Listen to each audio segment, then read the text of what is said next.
L'EFEA a récemment dévoilé sa deuxième cohorte et a annoncé un partenariat avec CRU Montréal qui fait la promotion du succès des femmes en immobilier commercial. Pour nous parler de cette collaboration, nous recevons Sonia Gagnon, qui est présidente de SGM Agence, et Joanne Marcotte, qui est directrice du centre Eaton, complexe Les Ailes et le 1500 chez Ivanhoé Cambridge. Et ce sont deux membres de CRU Montréal. Bonjour. Bonjour. Bienvenue à l'émission. Merci. CRU Montréal, parlons-en peut-être un peu parce que, bon, on dit la promotion des femmes dans le secteur de l'immobilier, tout ça, mais c'est pas si connu que ça quand même, ce groupe-là. Effectivement. CRU, en fait, c'est une organisation qui existe depuis 26 ans. Pourtant. Quand même, pour faire la promotion des femmes en immobilier commercial au Canada et aux États-Unis. Et ça représente 9000 membres. En fait, ça représente aussi 30 disciplines, donc le droit, le génie, l'architecture, le marketing, la gestion. Et à Montréal, c'est un chapitre qui existe depuis 12 ans avec 280 membres. Quand même. Donc, voilà. Alors, c'est la raison pour laquelle, lorsque Isabelle Hudon a créé l'an passé l'EFEA, alors on était très admiratifs de cette initiative parce que ça convergeait vraiment avec nos ambitions et notre mission. Et c'est la raison pour laquelle on a décidé de s'intégrer dans la deuxième cohorte. C'est ça. Vous n'y étiez pas l'an dernier, mais vous avez dit un coup de fil ou un courriel s'est passé parce que là, vous avez dit on veut être la prochaine, c'est ça? Voilà, exactement. Parce que l'EFEA, c'est propulser les femmes dans leur environnement de travail, donc leur permettre d'évoluer. Et c'est exactement ce que nous, on faisait.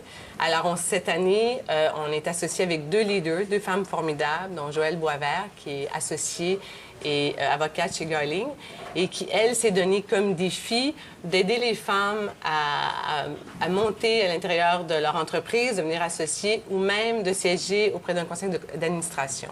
Alors, c'est vraiment intéressant parce que on regarde et de plus en plus, on le sait, les femmes qui sont sur des conseils d'administration aident la profitabilité des entreprises, mais il y a quand même que 20 des femmes qui sont sur les conseils d'administration. Un problème qu'on a souvent soulevé ici.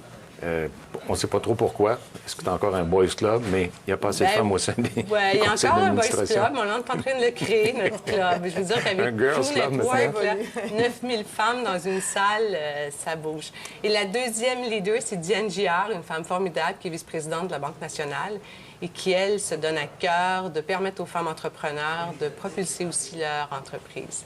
Alors, il y a 14 membres de CRU Montréal qui font partie maintenant de la deuxième cohorte. C'est intéressant. Voilà, donc Joanne. Oui, effectivement. Oui. Et comment ça va s'articuler, votre participation? Mais en fait, comme Sonia mentionnait, 14 membres de CRU Montréal font partie de cette deuxième cohorte.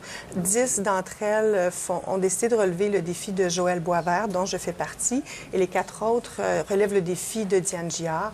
Donc, en fait, c'est une approche...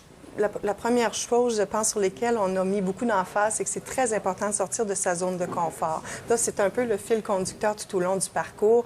Alors, c'est 100 jours. Les 100 jours sont divisés en plusieurs étapes. Pour chaque étape, on va traiter d'un sujet plus particulier. Puis je vais vous donner, par exemple, le thème de les freins. Quels sont les freins à l'ambition? Donc, on peut parler du syndrome de l'imposteur, de la difficulté à prendre sa place dans un groupe.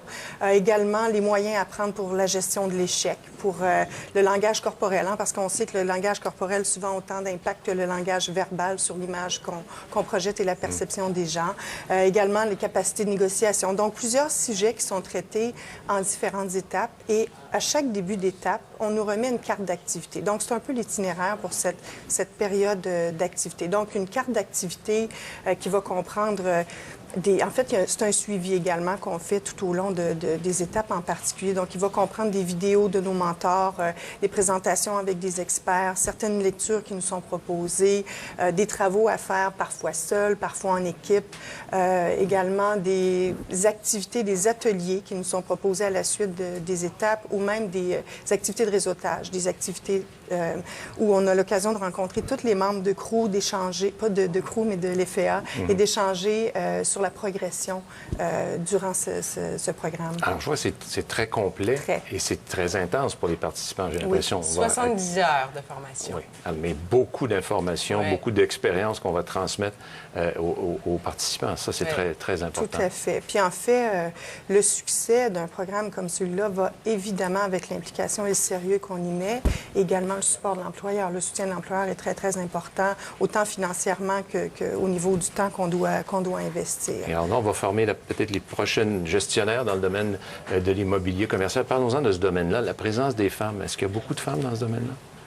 Il y en a de plus en plus, mais il y en a encore de la place pour que les femmes puissent... Il y en a beaucoup, mais que les femmes puissent accéder à des postes de haut niveau.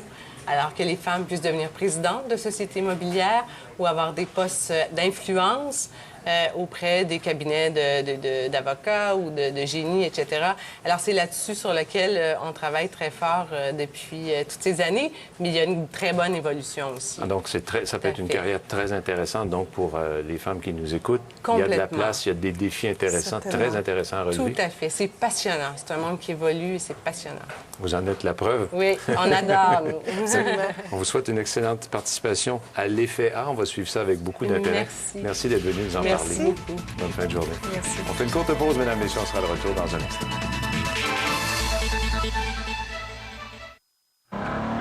Pour présenter le QX50 redessiné,